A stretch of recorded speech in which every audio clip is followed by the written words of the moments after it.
إن الحمد لله نحمده ونستعينه ونستغفره ونستهديه نعوذ بالله من شرور أنفسنا ومن سيئات أعمالنا من يهده الله فلا مضل له ومن يضلل فلا هادي له وأشهد أن لا إله إلا الله وحده لا شريك له وأشهد أن محمدا عبده ورسوله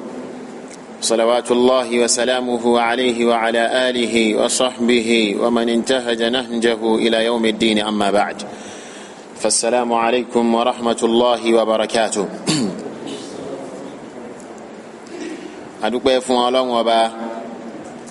tí ó ṣe ní ìrọ̀rùn fún wa láti tún pàdé ní ayé alálùbáríkà yìí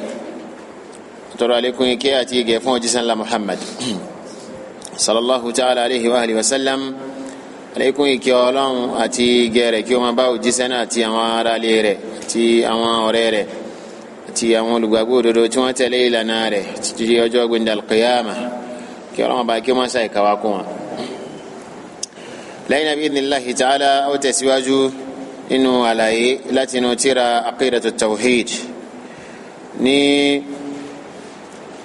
ìjókòó tí ó ní ó bẹ̀rẹ̀ àlàyé lórí ẹ̀ka ẹlẹ́ẹ̀kẹwàá al-faslul 'ashir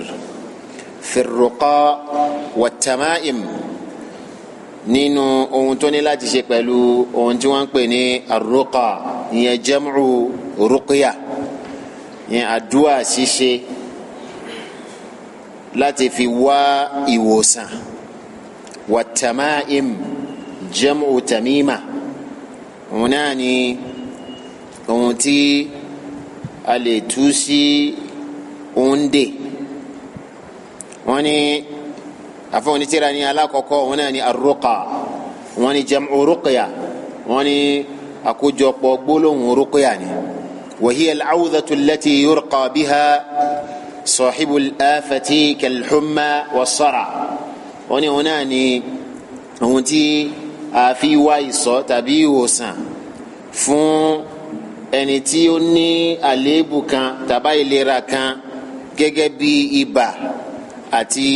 gẹ́gẹ́ bí wárápá wa ghayru dhalika min al-afat àti tó yàtọ̀ sí àwọn méjèèjì nínú àwọn ohun àìlera wa yusammunaha al-azaim wọ́n á sì máa pè wọ́n ní azaim yẹn òun náà ni ìtumọ̀ rẹ̀ ní gbogbo ohun tí a bá ń wí gbogbo gbólóhùn tá a bá ń pè pẹ̀lú èròǹgbà àti wá ìwòsàn fún ẹni tá à ń pè gbólóhùn náà lé lórí. wa hiya ala naw'ayn wọ́n ní ó pín sí ọ̀nà méjì. an-naw'ul awwal ìpín alákọ̀ọ́kọ́ ma kana khaliyan min ash-shirk ohun tí ruqya àdúà ṣíṣe èyí tí kò sí ẹbọ nínú ẹ̀ ètò mọ́kúrò nínú ẹbọ bí an yuqra ala al-maridi shay'un min al-Qur'an gẹ́gẹ́ bí kí a kà fún ẹni tí ó ń ṣàárẹ̀ nǹkan kan láti inú al-Qur'an ìwòsàn ni aw yu'awwadh bi asma'illahi wa sifatihi àbí kí a wá ìṣọ́ fún èèyàn pẹ̀lú àwọn orúkọ Ọlọ́run àtàwọn àròyìn rẹ̀ fa hadha mubah eléyìí mubahu ni yẹn pé halali ni kò sí láìfi nínú ṣíṣe bẹ́ẹ̀ li anna nabiyya sallallahu alayhi wa sallama qad raqa wa amara bir ruqyati wa ajazaha òjíṣẹ́ Ọlọ́run Ọba ó ṣe ohun tí a ń pè ní ruqya yìí yẹn ni pé ó ṣe àdúrà fún aláìlera ó sì pàṣẹ pẹ̀lú ruqya ṣíṣe wa ajazaha ó sì gba ṣíṣe rẹ̀ ó gbà wọlé fúnni fa'an awfin ibn malikin qaal ẹgbà ọ̀rọ̀ látọ̀dọ̀ awf ibn malik ó sọ wípé kunna nurqi fil jahiliyati faqulna ó ní àwa kẹ́sìn islam tó dé lásìkò jahiliya àwa máa ṣe ohun tí wọ́n ń pè ní ruqya yìí ó láwọn gbólóhùn táwa máa pè sálà rẹ̀ la faqulna ó láwa sọ wípé ya rasulallah ó ní ìrẹ̀ránṣẹ́ Ọlọ́run kayfa tara fi dhalik kí ni wọ́n rí sí ruqya tá a máa ń ṣe lásìkò jahiliya kẹ́sìn islam tó dé faqala wọ́n ló jíṣẹ́ Ọlọ́run Ọba ní a'ridu alayya ruqakum ó ní ẹ gbé àwọn rúkúyà yín ẹ gbé wọn jáde fún mi kí n rí wọn ìyẹn ni pé ẹ jẹ́ kí n gbọ́ kí n lè mọ kí ni ẹ fi ń ṣe rúkúyà torí pé alḥukmu ala shay far'un an tasawwurihi èèyàn ní lè ṣèdájọ́ lórí nǹkan kan èèyàn ò kí yára ṣèdájọ́ lórí nǹkan tí kò tí ì ní kíni tí kò tí ì ní ìmọ̀ àmọ̀dájú nípa rẹ̀ torí náà òjíṣẹ́ Ọlọ́run ọba sallallahu alayhi wa sallam kí ó tó lè fún wọn ní ìyọ̀ǹda pé rúkẹ́ àtẹ̀yìnṣe lásìkò jahiliya yẹn ó takò ẹ̀sìn àbẹ́sìn gbà wọlé ó ní kí wọ́n jẹ́ kó ń gbọ́ irú rúkẹ́ àwọn ni wọ́n ní la ba'sa bir-ruqa ma lam takun shirka la ba'sa bir-ruqa ma lam takun shirka wọ́n ló jíṣẹ́ Ọlọ́run ọba fi kún wípé kò sí láìfi nínú rúkẹ́ àṣìṣe lópin ìgbà tí kò bá ti sí ẹbọ nínú ẹ̀ lópin ìgbà tí kò bá ti sí ẹbọ nínú ẹ̀ rawahu Muslim. qala as-Suyuti afọ́nitìrà ní àfáàgbà al-Imam as-Suyuti ó sọ wípé wa qad ajma'a al-ulama'u ala jawazi ar-ruqa ó ní àwọn olùmọ̀ gbogbo àwọn olùmọ̀ pátá wọ́n fẹnu kò lórí wípé halali ni ẹ̀tọ́ ni kò sí láìfi nínú ká ṣe rúkìá inda ijtima'i thalathati shurut ṣùgbọ́n lópin ìgbà táwọn májẹ̀mú mẹ́ta kan tí wọ́n bá pé an takuna bi kalamillah májẹ̀mú àkọ́kọ́ òun náà ni kó jẹ́ sí pé n ta fẹ́ fi ṣe rúkìá yẹn kó jẹ́ pé nínú ọ̀rọ̀ Ọlọ́run ló wà ìyẹn ni pé Qur'ani ni aw bi asma'illahi wa sifatihi àbí kó jẹ́ sí pé n ta fẹ́ fi ṣe rúkìá yẹn àwọn orúkọ Ọlọ́run ni àtàwọn àròyìn rẹ̀ wa an takuna bil lisani al-arabi kó sì jẹ́ sí pé pẹ̀lú èdè Lárúbáwá wa ma yu'rafu ma'nahu àti ntí gbogbo ẹni tó bá gbọ́ yóò mọ̀ túmọ̀ rẹ̀ gbogbo ẹni tó bá gbọ́ yóò mọ̀ túmọ̀ rẹ̀ ìyẹn ni pé bí kò sì di Lárúbáwá gan tó bá ní rúkúyà tí wọ́n ń ṣe kì í ṣe di Lárúbáwá ló fi ń ṣe Yorùbá ló fi ń ṣe ó yẹ kí gbogbo ẹni tó bá gbéde Yorùbá kó mọ̀ túmọ̀ tó ń ṣe kíni ìtumọ̀ tó ń wí kì í ṣe pé wàá máa pe àwọn àpèkúpè kankan mára wọn tí ò ní nítumọ̀ ìntẹ̀yàn wí ó gbọ́dọ̀ ṣe kíni àwọn pé oyin Ọlọ́run ni ìrẹ ni ọba tí ó fi àárẹ̀ sí àdánwò fún ẹ̀dá ìrẹ lọ́ba tó sì lè gbé àárẹ̀ náà kú àfi títóbi orúkọ rẹ̀ àfi bẹ̀ ọ́ kó gbé àárẹ̀ kúrò ẹ̀rí pé téèyàn bá ń wíru eléyìí gbogbo ẹni tí bá ń bẹ̀rù pé agbọ́n ti wí amọ̀ ti wí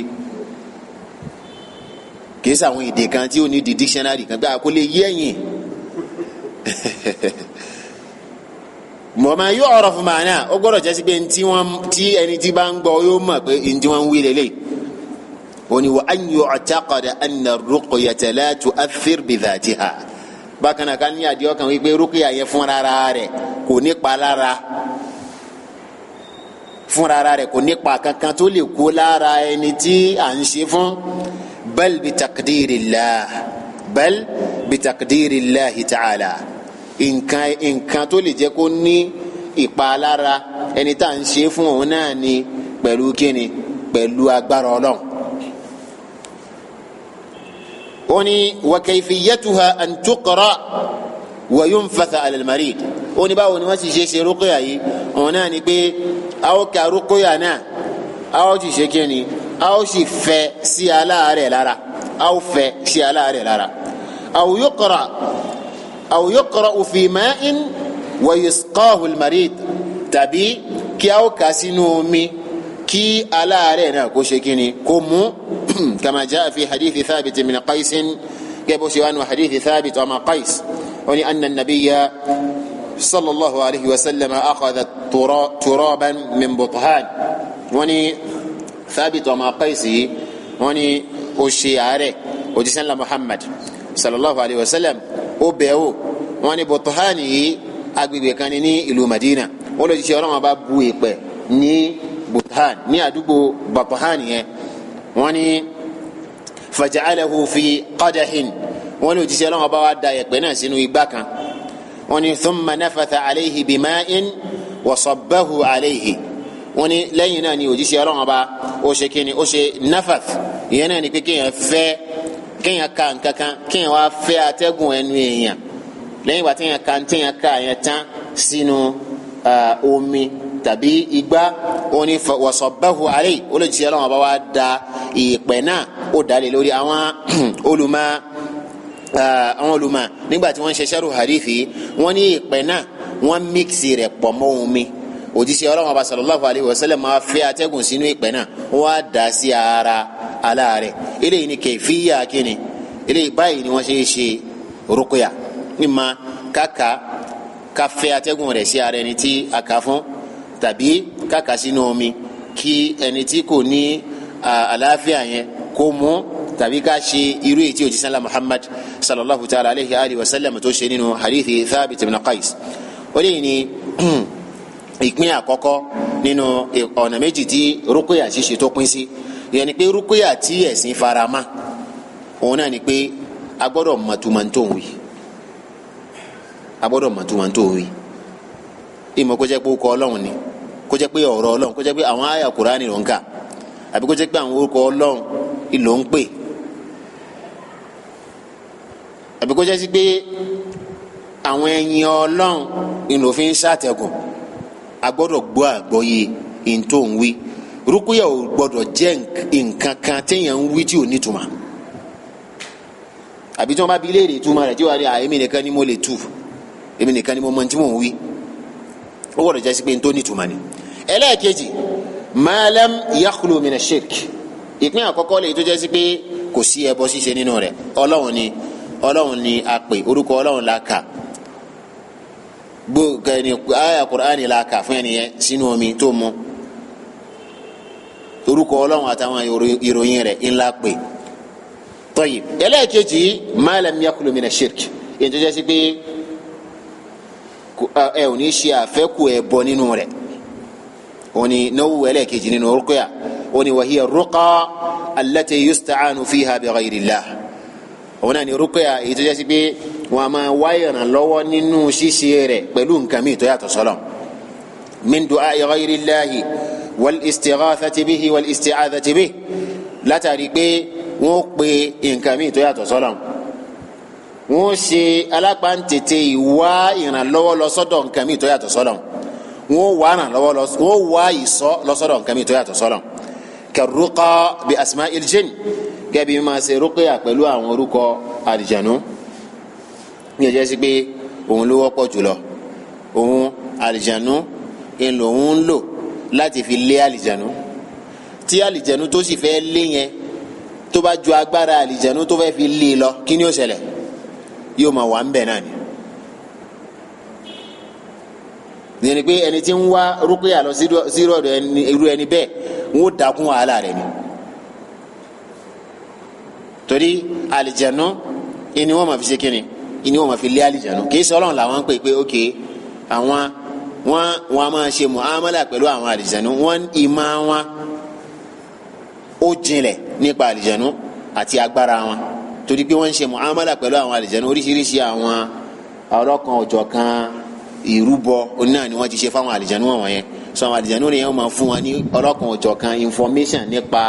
àwọn ìran àwọn àti bí agbára àwọn bó ṣe tó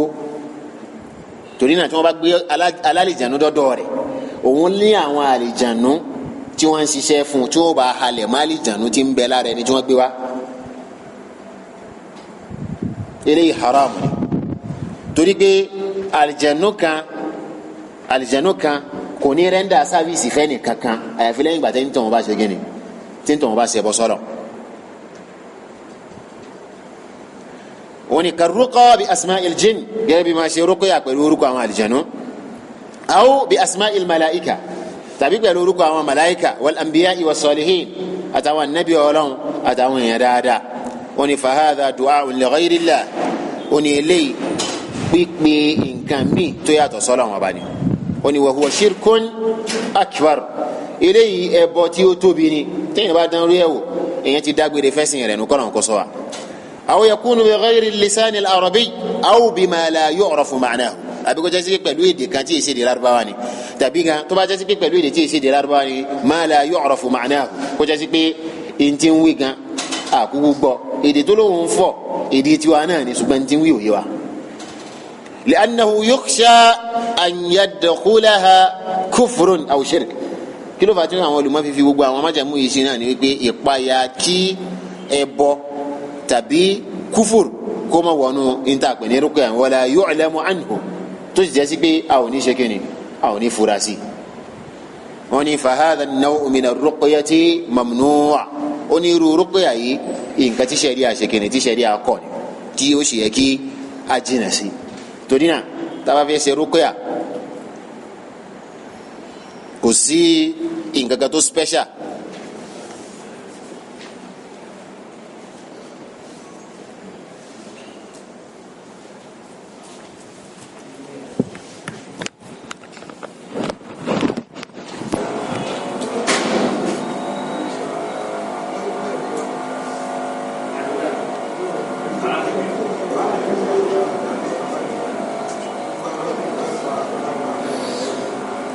طيب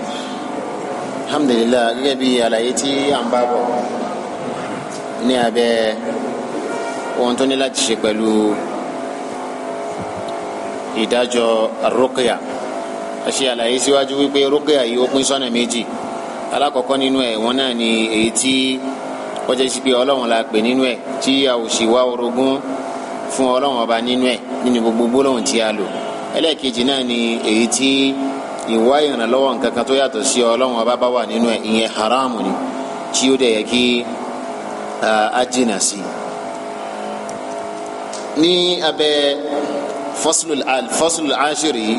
òun náà ni at-tamaimu wa. tamaimu yìí wọ́n ní hiya jam'u tamima òun ni jam'u gbólóhùn tamima ẹyọkan rẹ̀ tamima ni púpọ̀ rẹ̀ ni tamaim òun lè tí a tú sí inti a lè fi jọ onde wa hiya ma yu'allaqu bi a'naqi as-sibyan afọ onítìrà ni òun náà ni ohun tí wọ́n máa ń gbé kọ́ àwọn ọmọ kéékèèké lọ́rùn ẹ̀rí pé ó wọ́pọ̀ ẹ̀rí ọmọ tí kò mọ́wọ́ tí ò mẹsẹ̀ wọ́n sì de nǹkan kan tí ó wù báyìí tí wọ́n sì gbé kọ́ lọ́rùn omi wọ́n so máa lọ́wọ́ nígbà tó fi wà nínú oyún tó wà nínú àpò òbí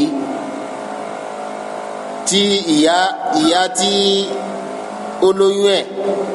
tí ń jẹ èyí tó gbóná àti èyí tó tutù èyí tó korò àti èyí tó dùn èyí tó láta ẹnìkan kan ò dé ó ń dè wọ́n mọ́ náà. oúnjẹ tó gbóná èyí tó gbóná gidi gan tí ìyá yẹn jẹ kò pọ̀ mọ́ náà la nítorí pé ọlọ́run ọba ń ṣàmójútó rẹ̀. èyí tó láta kò pọ̀ mọ́ náà lára nítorí pé ọlọ́run bá ń ṣàmójútó rẹ̀. èyí tó tutù gidi gan kò pọ̀ mọ́ náà lára nítorí pé ọlọ́run bá ń ṣàmójútó rẹ̀. àsìkò tí ọmọ yẹn tó ní bùkátà tó ń dé jùlọ lásìkò tó wà nínú oyún jù sẹ́ni kankan tó mọ̀ ṣèṣì tó wà. ìyá tó gbé kò mọ ibi tó dorí kọ kò mọ ibi tó dojú kọ. nígbà tí ọlọ́run wá sọ ọmọ náà títí tó fi pé léèyàn tọ́lọ́wọ́n bá ní kó bí sáyé tán àwa dé nǹkan mọ́ lọ́wọ́. nígbà tó dé èèyàn tán kí la dè mọ́ lọ́rùn kó tó dé èèyàn sábà la sọ dé èèyàn ọlọ́wọ́n bá tó dáa tó wù kó dé èèyàn tó bá ṣe tán àti gbà padà kò ní wá mọ̀nà wa káde gbogbo ń de ilé ayé yìí mọ́ lọ́rùn tí ó wà kú yóò kú. afaani yìí tí wọn máa ń gbé kó àwọn ọmọ kékeré lọ́rùn yẹn lè dáfẹ́ láyìn nítorí pé kí ojúkójú kó má bàa ṣe kíni kó má bàa nípa dára wọn náà ojúkójú wa al-aynu haqq bẹ́ẹ̀ la nabi wi sallallahu ta'ala alayhi wa sallam eléyìí náà ní àǹfààní adkaru àárọ̀ àti ìrọ̀lẹ́ tí anabi Muhammad sallam kọ́ wa bí ká máa ṣe àtàwọn ọmọ kékeré tí wọn ò tí ì gbàgbà kó wọ́n ṣe fúnra wọn gan anabi Muhammad sallam máa ṣe fún Hasan àti Hussein. a máa wá ìsọ ọlọ́run ọba fún wa kúrò níbi àwọn ojúkójú nítorí pé ojúkójú yẹn wà ẹlòmíín ní kò mọ̀ pé òun ní ẹlòmíín kì í ṣe pé ó fi ṣe kà ẹlòmíín tó bá wo nǹkan wàláhì nǹkan náà ò sì bàjẹ́ eléyìí ló fà tí wọ́n fi kọ́ wa pé tíyẹn bá wo nǹkan tí nǹkan náà jẹ́ nǹkan kàyéfì fún àbí nǹkan náà wù ú èèyàn ni nǹkan ni abẹ̀mí ni kìí ṣe abẹ̀mí ni èèyàn kọjá lọ ládùúgbò kan lèèyàn bá rí ilé kan design ilé kan téèyàn ò rí rí èèyàn bá ranjú mà ilé bá gbaná jẹ ó bá máa ní iná nepa ni iná gbáwo iná àwọ ó lè jẹ́ pé nìkan tó kọjá lórí machine ló ranjú mà irú ojú bẹ́ẹ̀ wà ìlọ́fà tí èèyàn bá wo nǹkan tí ọkàn èèyàn fà sí afẹ́ kí èèyàn sọ wípé masha Allah tabarakallah wọ́n ní tí èèyàn bá wí bẹ́ẹ̀ tó bá jẹ́ tí èèyàn bá ní irú ojú bẹ́ẹ̀ kò ní pa nǹkan yẹn lára wọ́n á gbé nǹkan kan kọ́ ọmọ yẹn lọ́rùn nítorí pé kí àyínú kó má bàa ṣe kíni lè dẹ́fẹ̀lẹ́ àyìn nítorí kó lè jẹ́ ìsọfún kúrò níbi ojú kójú wọ́kọ̀dì alẹ́kọ̀ alẹ́ kibar wọ́n ní afọ́nisẹ́ra ni ó ṣe ṣe kó wọ́n gbé kọ́ àgbàlagbà náà lọ́rùn àbí kó sì gbé kọ́ra rẹ̀ lọ́rùn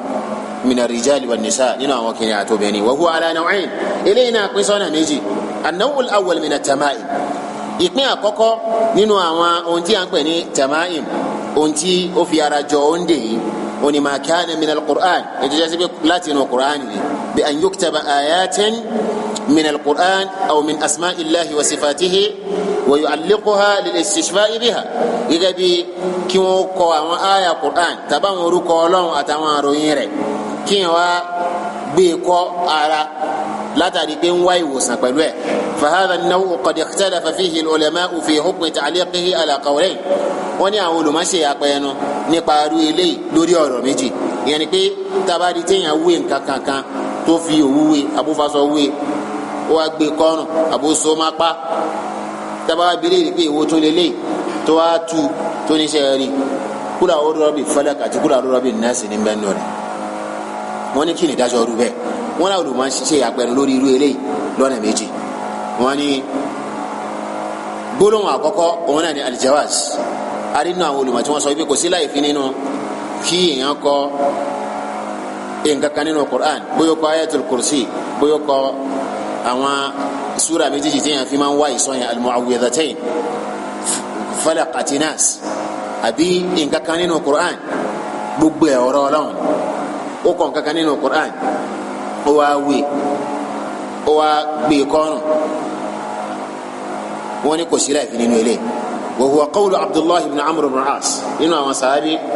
nínú àwọn tí wọ́n wí eléyìí nínú àwọn sàábì òjíṣẹ́ ńlá Muhammad sallallahu alayhi wa sallam wọ́n ní Abdullahi ibn Amr ibn al-As wa huwa dhahiru ma ruwiya an Aisha ó lé yẹ̀rù fojú hàn nínú tí wọ́n gbà wá látọ̀dọ̀ ìyàwó òjíṣẹ́ ńlá Muhammad sallallahu alayhi wa sallam Aisha radiyallahu anha wa bihi qala Abu Ja'far al-Baqir ó lé yìí náà ni Abu Ja'far al-Baqir olówí wa Ahmad bin Hanbal àti imaamu Ahmad fi riwaya nínú ọ̀kan nínú àwọn ẹgbàwọ́ ọ̀rọ̀ méjì nígbà míì ẹ̀rí olùmọ̀kan nínú àwọn olùmọ̀ tí wọ́n gbajúmọ̀ ẹgbàwọ́ ọ̀rọ̀ méjì ó wà látọ̀dọ̀ rẹ̀ lórí mas'ala kan ó lè sọ pé ẹgbàwọ́ ọ̀rọ̀ kan lè sọ pé bóyá nínú àwọn ọmọ akẹ́kọ̀ọ́ rẹ̀ ẹnìkan nínú wa ó gbé gbàwọ́ ọ̀rọ̀ pé imaamu Ahmad sọ lórí mas'ala yìí pé haramu ni ọ̀kan nínú àwọn ọmọ akẹ́kọ̀ọ́ rẹ̀ náà omi yóò tún sọ pé ó da èmi o ìyẹn tẹ́mi gbọ́ lẹ́nu àfa ìyẹn sọ pé wò gbọ́ ìyẹn tó gbọ́ ọ̀hún ṣùgbọ́n tẹ́mi gbọ́ níjókòó báyìí ìyẹn tá a fà wí ni pé halali ni eléyìí ni wọ́n fà á ti rí jẹ́ pé nígbà míì rìwáyà méjì ó wà ó lè jẹ́ sí pé bóyá nígbà míì olùmọ̀ ni a máa sọ pé nǹkan báyìí kí wọ́n bíyàn léèrè kí yẹn sọ pé nǹkan báyìí halali ni kó wá dé yín oṣù mẹ́ta mẹ́rin márùn ọdún kan méjì mẹ́ta kó wá padà hàn síyàn pé ntẹ̀yàn pé ní halal lọ́dún mẹ́ta sẹ́yìn ìmàkàtẹ́yìn ò rí ìrànlí tẹ́lẹ̀ èèyàn bá pàdé àṣé haramu ni ẹ rí i pé àwọn ọmọ akẹ́kọ̀ọ́ tí wọ́n ti graduate látọdún mẹ́ta sẹ́yìn kí ni ìdájọ́ tí wọ́n gbé kúrò lọ́dún èèyàn ìdájọ́ halal àwọn ọmọ akẹ́kọ̀ọ́ tí wọ́n tẹ̀síwájú ní ẹ̀kọ́ lọ́wọ́ báyìí lẹ́yìn ìgbà tí ìmọ̀ tí wàá dé wá báyìí pé ntẹ̀yàn pé lẹ́yìn halal ní nǹkan bí ọdún mélòó sẹ́yìn haramu lè yóò mọ̀ sọ fáwọn eléyìí lẹ́yìn ìgbà tí yẹn ti sọ halal fáwọn tani fáwọn tọ̀hún àwọn olùmọ̀ wọn a máa jókòó láti ṣe àyẹ̀wò ewu lọ́rọ̀ tí irú àfa yẹn ìmáàmù yẹn tó padà dálé lórí nínú ọ̀rọ̀ méjèèjì ala kulli hal riwaya méjì lọ́wọ́ látọ̀ imam ahmad riwaya kan sọ wípé jawaz pé kò sí láì fi nínú kéèyàn kọ quran àbáwọn orúkọ ọlọ́run kéèyàn wí kéèyàn gbé kọ́rùn àbí kéèyàn gbé kọ́ ọmọ lọ́rùn wọn ni وحملوا الحديث الوارد في المنع من تعليق التمائم على التمائم التي فيها شرك wọ́n bí àwọn olùmọ̀ wọ̀nyí wọ́n bí wọ́n léèrè pé bó lẹ́ ṣe àwọn hadithi èyí nínú ẹ̀ tó jì sí Ọlọ́run Ọba sallallahu alayhi wa sallam kọ̀ fún wa tó kì wá nílò láti máa gbé nǹkan kan kọ́ ara bó lẹ́ ṣe wọ́n sí wọ́n ní àwọn in tó jì sí Ọlọ́run gbà lérò nínú àwọn hadithi wọn wọ̀nyẹn òun náà ni tíyàn gbé kọ́ tó jẹ́ sí pé ẹbọ ní bẹ́nu rẹ̀ ṣùgbọ́n èyí tí kì í ṣe ẹbọ tó jẹ́ gbólóhùn Ọlọ́run tó jẹ́ Qur'an tó jẹ́ àwọn orúkọ Ọlọ́run àti àwọn àdúà tó fẹsẹ̀ rí láti òjíṣẹ́ Muhammad sallallahu alayhi wa sallam wọ́n ní kò sí láìfi nínú ẹ̀ eléyìí ni gbólóhùn àkọ́kọ́ láàrin àwọn olùmọ̀. alqawlu thani gbólóhùn ẹlẹ́ẹ̀kejì almanu min dhalik àrí apá kejì nínú àwọn olùmọ̀ tí wọ́n sọ wípé kódà gan bó jẹ́ pé Qur'an la kọ kódà gan bó jẹ́ pé orúkọ Ọlọ́run la kọ sínú tá a gbé kọ́ ọmọ lọ́rùn tàbí táwa gangan gbé kọ́rùn yẹn wọ́n ní kò ṣe kíni wọ́n ní kò tọ́ wọ́n ní wa huwa qawlu ibn Mas'ud wa ibn Abbas wọ́n lọ́wọ́ ní gbólóhùn Abdullahi ibn Mas'ud àti Abdullahi ibn Abbas nínú àwọn sàábé àrí nínú àwọn sàábé tí wọ́n sọ wípé haramu ni kódà bó jẹ́ pé Kùránì ni nínú wọn Abdullahi ibn Mas'ud wà nínú wọn ni Abdullahi ibn Abbas wà wa huwa zahiru qawli Hudhayfa wa Uqba ibn Amir wọ́n ní eléyìí ló fojú hàn nínú ẹgbàá ọ̀rọ̀ tó wá látọ̀dọ̀ Hudhayfa àti Uqba ọmọ Amir nínú àwọn sàábé wọ́n ní wabnu Hakim wa bihi qala jama'atun min at-tabi'in wọ́n ní bẹ́ẹ̀ náà ni àrí apá kan nínú àwọn tabi'un táwọn náà lọ lórí wípé yẹni haramu ni kí èèyàn kọ Qur'an kéèyàn dé àbórúkọ Ọlọ́run kéèyàn dé kéèyàn gbé kọ́rùn tàbí kéèyàn gbé kọ́mọ lọ́rùn wọ́n ní minhum ashabu Mas'ud nínú àwọn tabi'un yìí àrí àwọn ọmọ akéwu Abdullahi ọmọ Mas'ud wa Ahmad fi riwayatin ikhtaraha kathirun min ashabihi àti Imaamu Ahmad nínú riwaya ẹlẹ́ẹ̀kejì òun náà ni èyí tí ọ̀pọ̀lọpọ̀ nínú àwọn ọmọ akéwù rẹ̀ tí wọ́n sàlẹ́sà wajazam biha al-mutaakhirun àwọn tí wọ́n wá lẹ́yìn ọ̀rẹ́ yìí nínú madhaba Imaamu Ahmad nǹkan tí wọ́n dúró lé lórí náà ni wípé ọ̀rọ̀ tó gúnrégé jù lọ látọ̀dọ̀ Imaamu Ahmad òun náà ni pé haramu ni kéèyàn kọ irú nǹkan báyìí kó gbé kọ́nà wọ́n ní wahtajju bima rawahu ibn Mas'ud radiyallahu anhu wọ́n ní ẹ̀rí àwọn eléyìí àwọn tí wọ́n sọ wípé haramu ni ẹ̀rí wọn òun náà ni ẹgbàwọ́rọ̀ tó wá látọ̀dọ̀ Abdullahi ibn Mas'ud qala sami'tu rasulallahi sallallahu alayhi wa sallam yaqul ó ní mo gbọ́ tí òjíṣẹ́ Ọlọ́run kí àlékún ìkẹ́ àti ìgẹ́ Ọlọ́run kí ó máa bá tí ó ń sọ wípé inna ar-ruqa wat-tamā'imu wat-tiwalatu shirk ìpè dájúdájú ruqa àwọn rúkúyà àtàwọn ọlọ́kan ọ̀jọ̀kan wọn ń dè àti tí wọ́n pè ní àtiwálà yẹn àfọ onítìrà ní shay'un yasna'unahu yaz'umuna annahu yuhabbibu al-mar'atu ila zawjiha war-rajul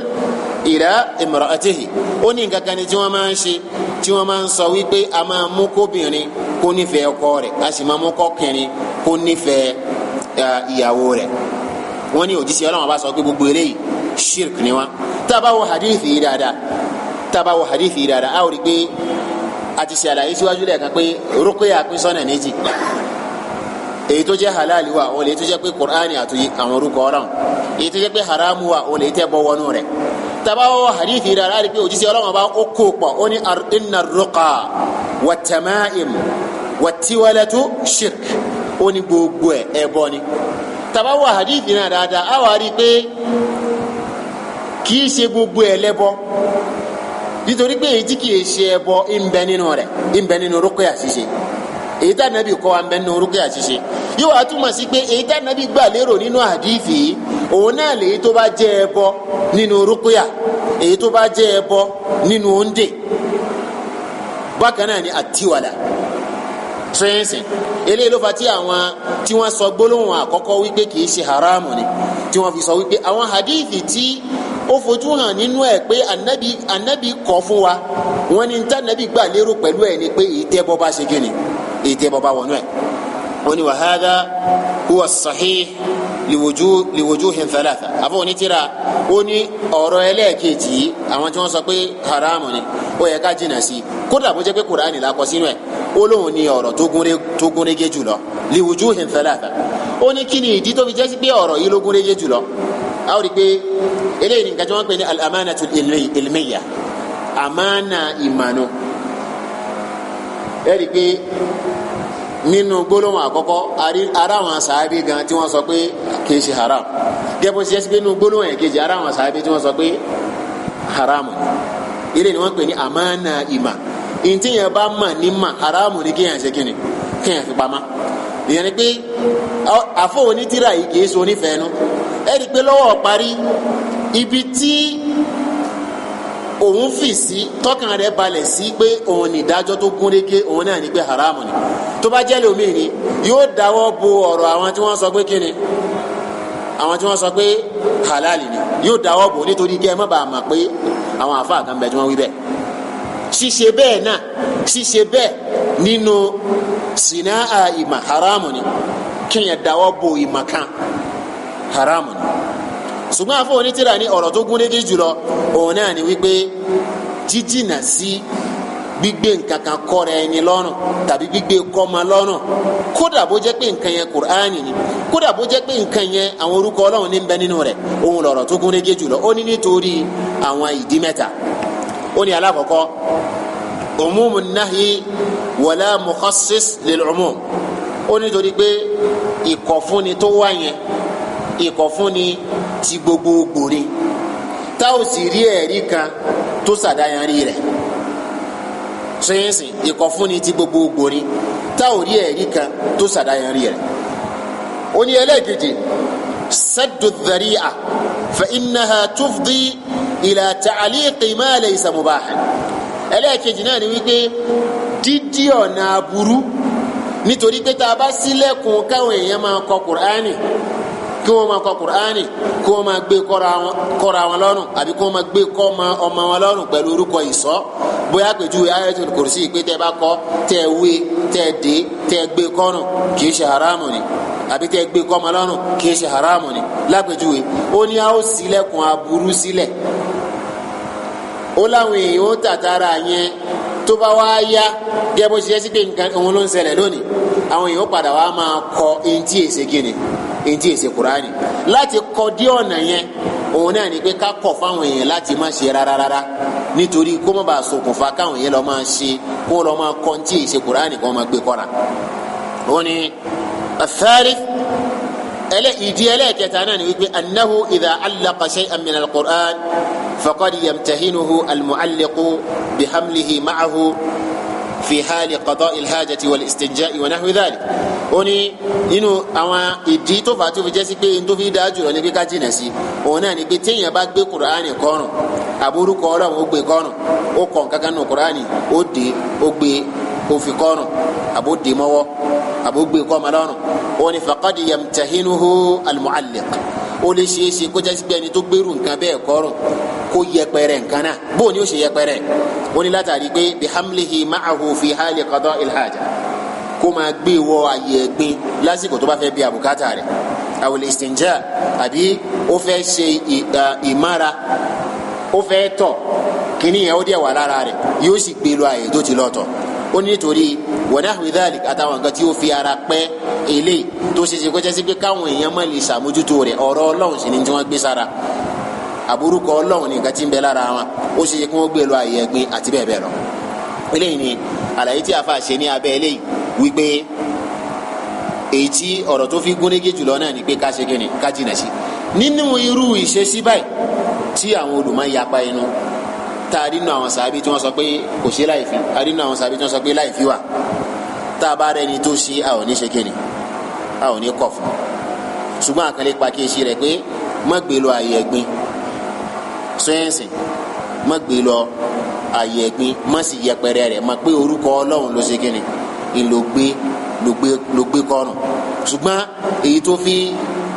fihàn lọ́kàn balẹ̀ jùlọ pàápàá jùlọ nínú irú àsìkò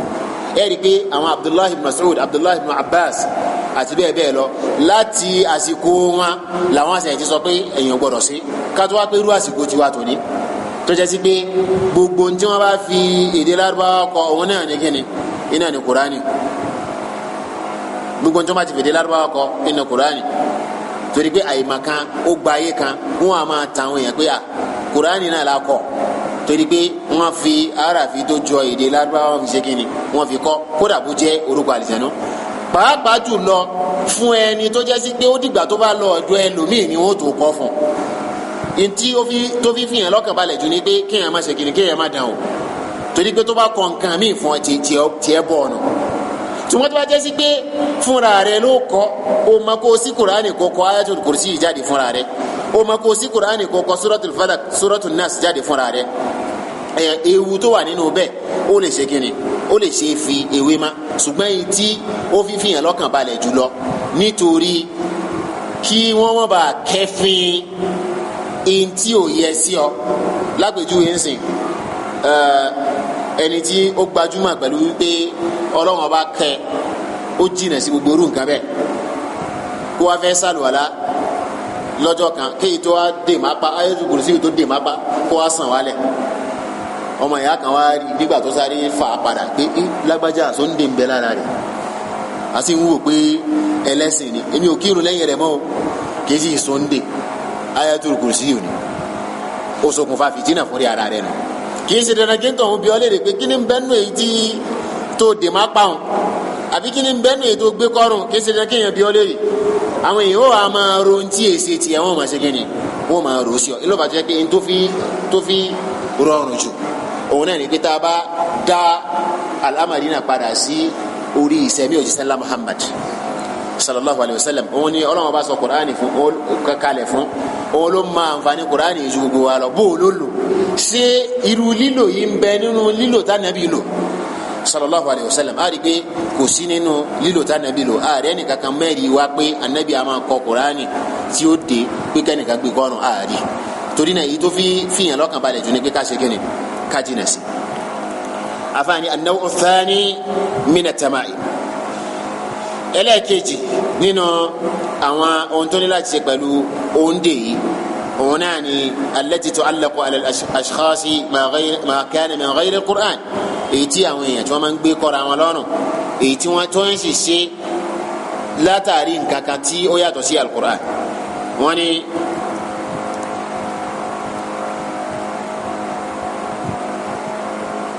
ṣe àṣekọ àbí ká dúró ẹ̀ṣẹ̀ ká dúró a ó dúró báyìí bi'idhnillahi ta'ala nítorí òjò tó sú àti ọjọ́ tó ti lọ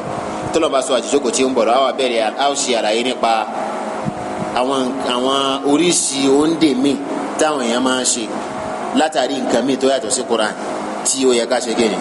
tí ó yẹ kí a jìnà sí wallahu ta'ala a'lam. Naam. Ní ìjókòó tí ó síwájú a fi àwọn béèrè méjì kan tì alákọ̀ọ́kọ́ nínú ẹ̀ òun náà ni ìdájọ́ kéèyàn ta ẹ̀jẹ̀ àwọn olùmọ̀ ní haramu ni kéèyàn ta ẹ̀jẹ̀ sọ àwọn ẹ̀jẹ̀ yẹn ó jẹ́ ẹ̀jẹ̀ ọmọ èèyàn àbí ẹ̀jẹ̀ ẹranko ẹ̀jẹ̀ tó ń sàn haramu ni ká tà sọyẹnsìn so ìṣesí àwọn tí ẹlòmíín bẹ tó yẹ sí pé wọ́n ní medical advice wípé bóyá láàrin ìgbà kan sígbà míì wọ́n gbọ́dọ̀ lọ máa ṣe kínni wọ́n jọ lọ máa dín ẹ̀jẹ̀ ara wọn kù irú ẹni bẹ́ẹ̀ yóò wá pé opportunity tó wọ́n fi máa rówó kan dénú so yóò lọ máa ta haramu ni bí ijma'il ulama wọ́n ní àwọn olùmọ̀ fi ẹnu kò lórí eléyìí pé haramu ni kéèyàn ṣe kínni kéèyàn ta ẹ̀jẹ̀ ṣùgbọ́n téèyàn bá ní bùkátà sẹ́jẹ̀ àbí alásùnmọ́ èèyàn kan ó ní bùkátà sí ẹ̀jẹ̀ a ò sì rí ẹni tó ṣe tán àti fi ẹ̀jẹ̀ náà kalẹ̀ àyàfi lẹ́yìn gbàtà bá sanwó fún ṣé haramu ni ká wàá rà kì í ṣe haramu ni ká wàá rà tá bá ní bùkátà sẹ́jẹ̀ tá ò rí ju èyí tá a lè rà lọ kì í ṣe haramu ni ká rà halali ni fáwa ká rà láti fi ṣe kíni láti fi ṣọ́ ẹ̀mí ẹni tí ó ní bùkátà sẹ́jẹ̀ náà ṣùgbọ́n haramu ní fẹ́ni tí ó ń ta kó ṣe kíni kó ta eléyìí ni àlàyé ní ṣókí nípa ẹ̀jẹ̀ títà àti ẹ̀jẹ̀ rírà. nípa ìdájọ́ pínpín ogún síwájú kéèyàn tó kú àwọn olùmọ́ni kò tọ́ kéèyàn pín ogún ara rẹ̀ síwájú kó ṣe kíni kó tó kú torí pé tí a bá wo àwọn àyàtú mawarith gbogbo wọn nínú àwọn àyà yẹn Ọlọ́run bá ń sọ̀rọ̀ nípa ẹni tó ti kú ni Ọlọ́run sọ̀rọ̀ nípa ìntẹ̀yàn fílẹ̀ ni lẹ́yìn ìgbà téèyàn ò bá sí mọ́ téèyàn fi nǹkan yẹn lẹ̀ ìlú Ọlọ́run bá ń sọ̀rọ̀ nípa rẹ̀ kì í ṣe nípa àlàyé. Then Sheikhul Islam Ibn Uthaymin rahimahullahu ta'ala wọ́n ní ó ṣeéṣe kó jẹ́ sí pé ẹni tó lóun pín ogún tí ò tí ì kú yẹn kó jẹ́ sí pé òun ni ó jogún ẹni tó pín ogún fún kó jẹ́ sí pé ẹni tó pín ogún fún yẹn òun ni ó síwájú ẹni tó lóun pín ogún ara òun ni ó síwájú rẹ̀ kú. Bákan náà mafsada ọlọ́kan òjọ̀kan àwọn aburú yóò wọnú ṣíṣe bẹ́ẹ̀ tí a bá ṣí lẹ́kùn ṣíṣe bẹ́ẹ̀ sílẹ̀ eléyìí lálàyé ṣókí nípa eléyìí tòun ti pé a rí nínú àwọn olùmọ̀ àsìkò wa tí wọ́n lọ lórí wípé kò sí láì fi nínú kí èèyàn pín ogún ara rẹ̀ síwájú kí ó tó kú ṣùgbọ́n èyí tí ọkàn balẹ̀ lé lórí jùlọ òun náà ni pé Ọlọ́run ọba tó dá wa tí ó sì mọ̀ wá ó ní hekima ó lọ́gbọ́n tí ó wà nínú fífi ogún pínpín kalẹ̀ di ẹ̀yìn ìgbà tí èèyàn ò bá ṣe kíni ẹ̀yìn ìgbà tí èèyàn ò bá sí ma eléyìí ni àlàyé ṣókí nípa àyẹn náà wallahu ta'ala alam naam tí kò bá sí ìbéèrè mi ma naam.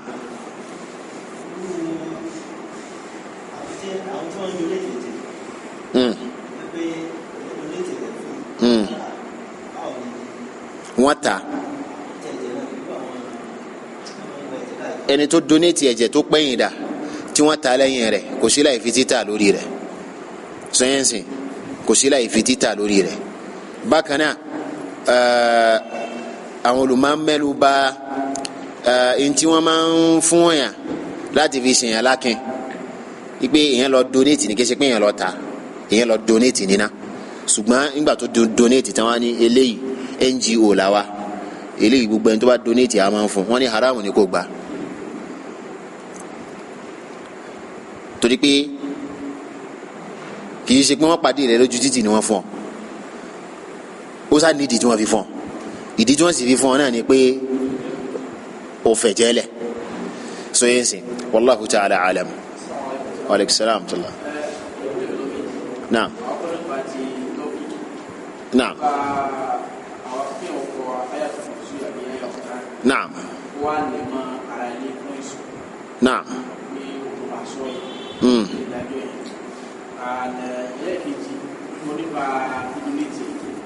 naam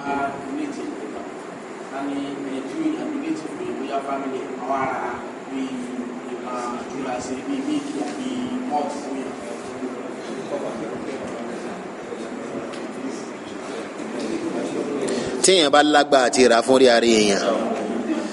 kéèyàn má ṣe kíni kéèyàn má gbà sọyẹnsì kéèyàn má gbà téèyàn bá lágbára àti ra fún rí èèyàn kéèyàn má gbà sọyẹnsì kéèyàn má bàa kó sínú ntí àpè ní tábà pè nǹkan ní haram èèyàn ó gbìyànjú àti ṣọ́ra fún ní òdiwọ̀n bí agbára ẹ bá ṣe kíni bó bá ṣe má naam ẹlẹ́ẹ̀kejì yóò gba àlàyé tí a ṣe nípa kíkọ Qur'ani ká gbé kọ́ra tàbí ká gbé kọ́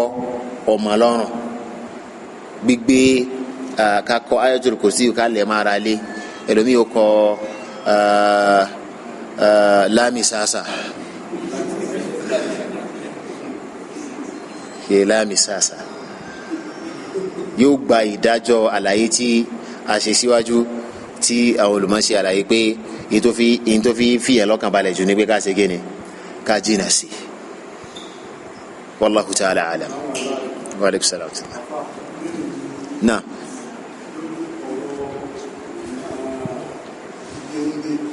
naam.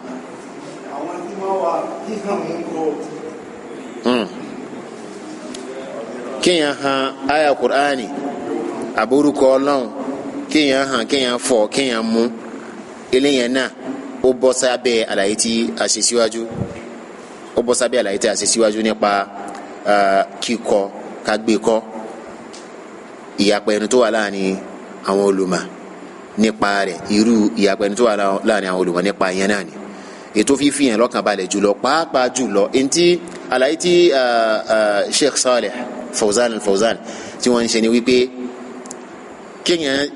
kéèyàn sá fún kíkó sínú ẹbọ ṣíṣe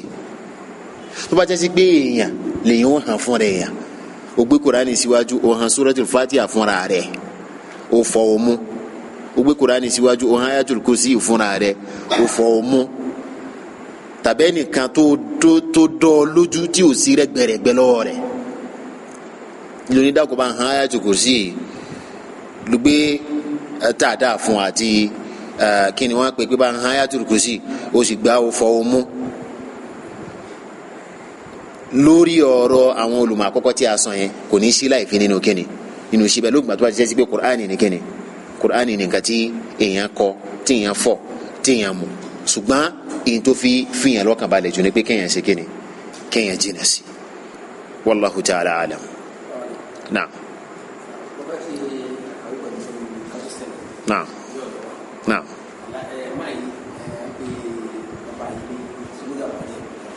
naam naam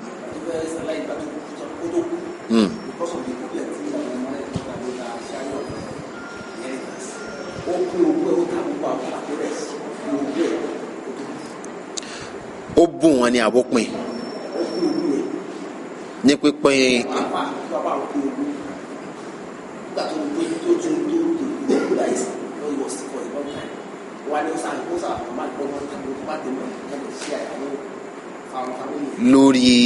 lórí ìpín tó ní kálukú ní ẹ̀tọ́ sí nínú ṣẹ̀ríà tọ́ba náà eléyìí ló fà á tí apá kan náà olùmọ̀gẹ́ bí mo ṣe sọ síwájú lẹ́ẹ̀kan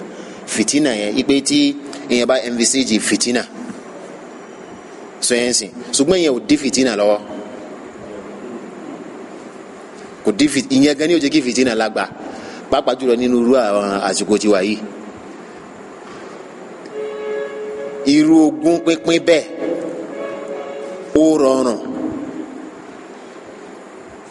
láti set aside tẹnìkan nínú wa nígbà tí bàbá yẹn bá kú tán yóò lọ kóòtù yóò ní kí wọ́n pégun bàbá òun kó ètí ìpín èyí wàá sọ pé wọ́n ti pín pé njó ni wọ́n pín ṣebí jẹta wọ́n kú tálẹ̀ pé tó pín pé ní nǹkan bíi láti 19 kẹ́ni kan wọ́n ti pín tí wọ́n ti kú wọ́n gbọ́ bí wọ́n ti pín rí tí wọ́n kú so ẹni ala kulli hal ari nínú àwọn olùmọ̀ tó jẹ́ sí tí wọ́n sọ wípé a lè pín tí fìtínà nítorí pé à ń sá fún kíni à ń sá fún fìtínà ṣùgbọ́n ọlọ́run ọba tó sọ ṣẹ̀ríà kalẹ̀ ó sọ ìdájọ́ ogún pínpín ló kalẹ̀ sórí dúkìá tẹ́ni tó ní òsè kíni tí ó sẹ̀mí ma ọlọ́run ọba tó sì dá wa ó mọ fìtínà tá à ń sá fún yìí ọlọ́run máa jù wá lọ kí ni ó sì máa ń ṣokùnfà fìtínà náà òun náà láì tẹ̀lé òfin ọlọ́run àìtẹ̀lé bọ́lọ́run ṣe ní àṣẹ ló máa ń ṣokùnfà kínni ló máa ń ṣokùnfà fìtínà ṣùgbọ́n tá a bá ṣe bọ́lọ́run ṣe ní àṣẹ ogún fún ọlọ́run fún rẹ̀ ló ṣe kínni ló pín so tá a bá ṣe ní ìdọ́gba pẹ̀lú bọ́lọ́run ṣe ní àṣẹ fìtínà tá à ń sá fún yẹn kò ní ṣe kínni kò ní sí ń bẹ̀ rárá torí náà kò ní sí bùkátà fún kéèyàn máa bẹ̀rù pé fìtínà ó wà inú bá tó wọn fi pín kóhun tó ṣe kíni kóhun tó kú ìtì ó fi fìyàn lọ́kàn balẹ̀ jùlọ òun náà ní kéèyàn ṣe bí ọlọ́run ọba tó ní ṣẹ̀ríà ṣe sọ kalẹ̀ wallahu ta'ala alam ọlọ́run ọba ló fi má jùlọ wa alaikum salam ìbéèrè parí. naam.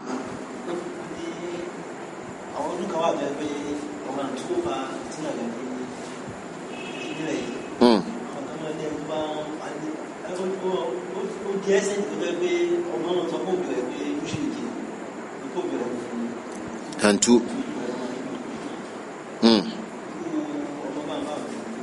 Naam, àìní àgbọ́yé tó jinlẹ̀ ni ló máa ń ṣokùnfà irú nǹkan báyẹn sọyìnsìn gẹ́gẹ́ bí mo ṣe sọ lẹ́ẹ̀kan pé tábàárẹ̀ ni tó de ayatul kursi ẹni tó kọ ayatul kursi tó de tó so máa pa àbógbé kọ́nù tá a mọ̀ pé ayatul kursi yìí ni a ò ní ṣe kíni a ní tako ṣùgbọ́n a lè fún mọ́nà pé ó lè ṣokùnfà fìtínà fúnra rẹ̀ nínú irú àwùjọ tó jẹ́ pé àwọn ẹni tó wọ́pọ̀ jù nínú oúnjẹ tí wọ́n ń dè láwùjọ wa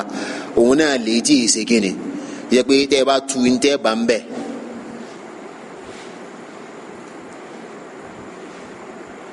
ntí ẹnìkan kan ní lè ṣàlàyé rẹ̀ ni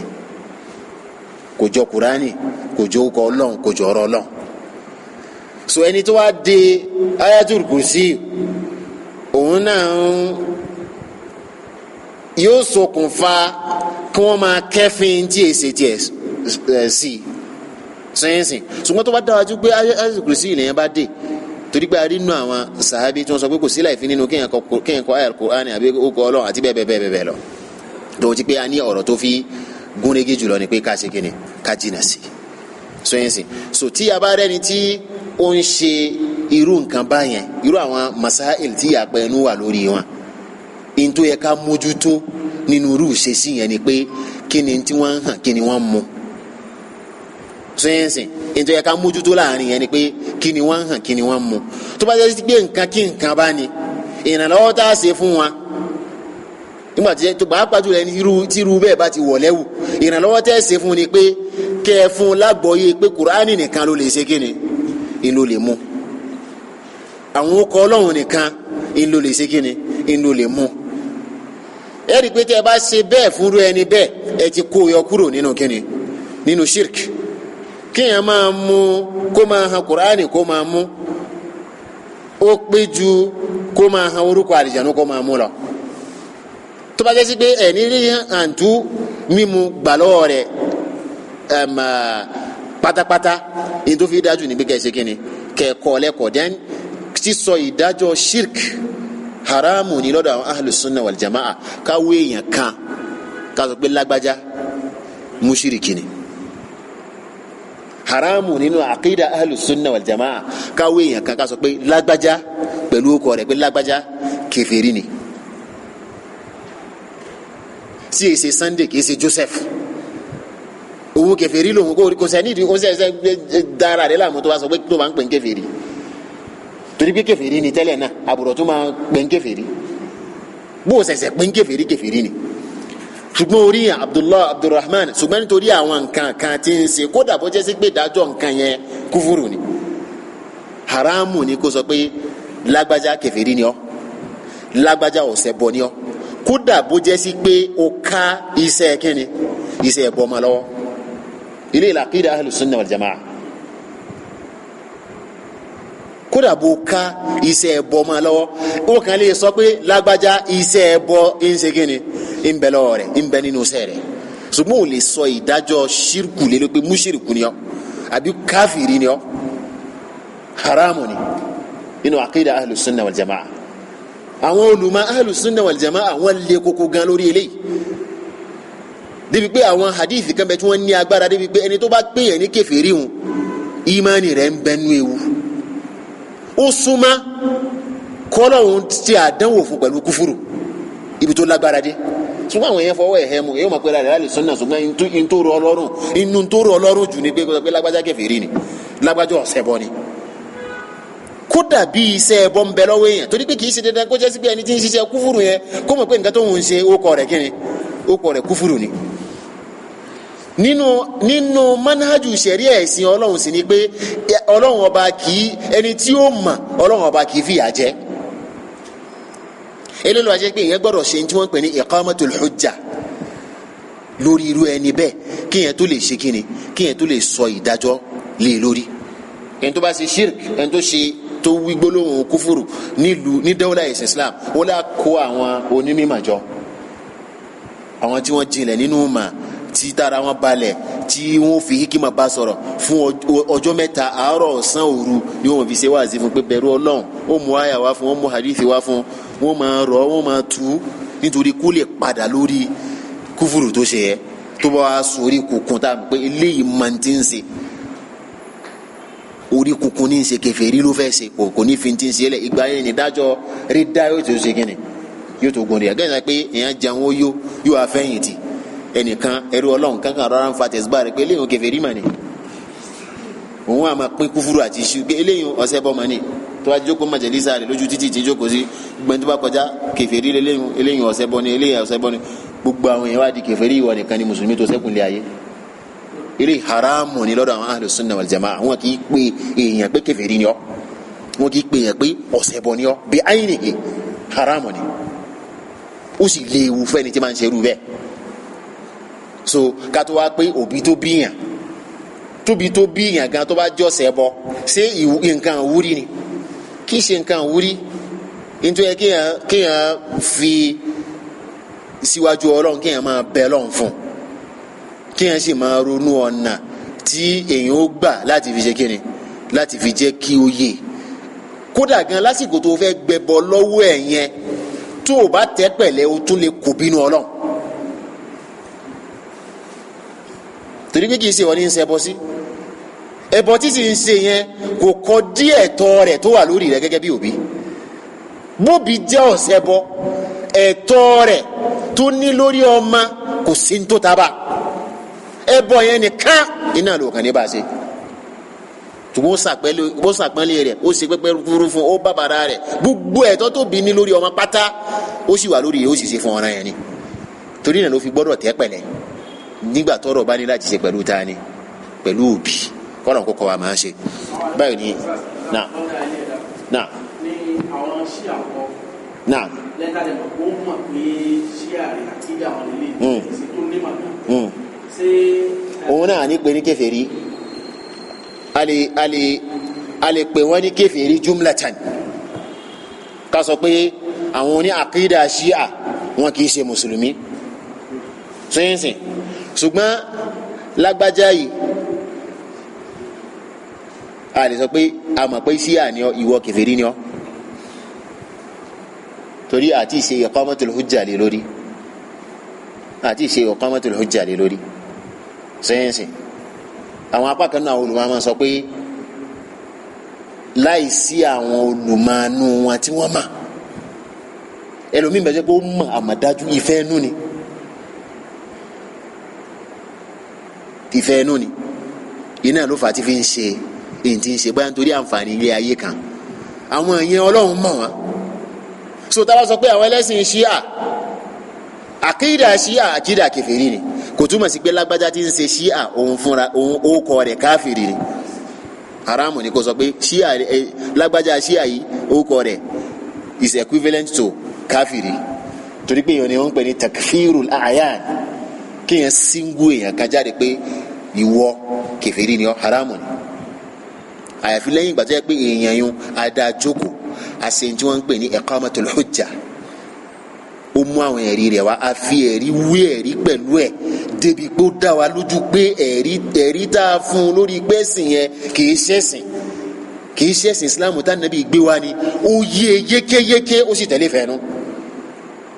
ẹni tí ó ṣe lè ó gbọ́dọ̀ jẹ́ sí pé ẹni tí màá rẹ̀ ṣe kíni tí màá rẹ̀ múnádóko sẹ́yìnsìn kọ́nà kí ó sọ wa. naam aw fi jókòó náà ti bí i bi'idhnillahi tabaraka wa ta'ala gbogbo tí a wí tó ṣe déédéé èròǹgbà Ọlọ́run àti sunna Muhammad sallallahu ta'ala alayhi wa sallam kí Ọlọ́run bá kí ó san wá ní ẹ̀san wíwí àti gbígbọ́ ètò kù díẹ̀ káàtó kí Ọlọ́run bá kí ó ṣe àmójúkúrò fún gbogbo wa hadha subhanakallahumma hamdik ashhadu an la ilaha illa anta astaghfiruka wa atubu ilayk.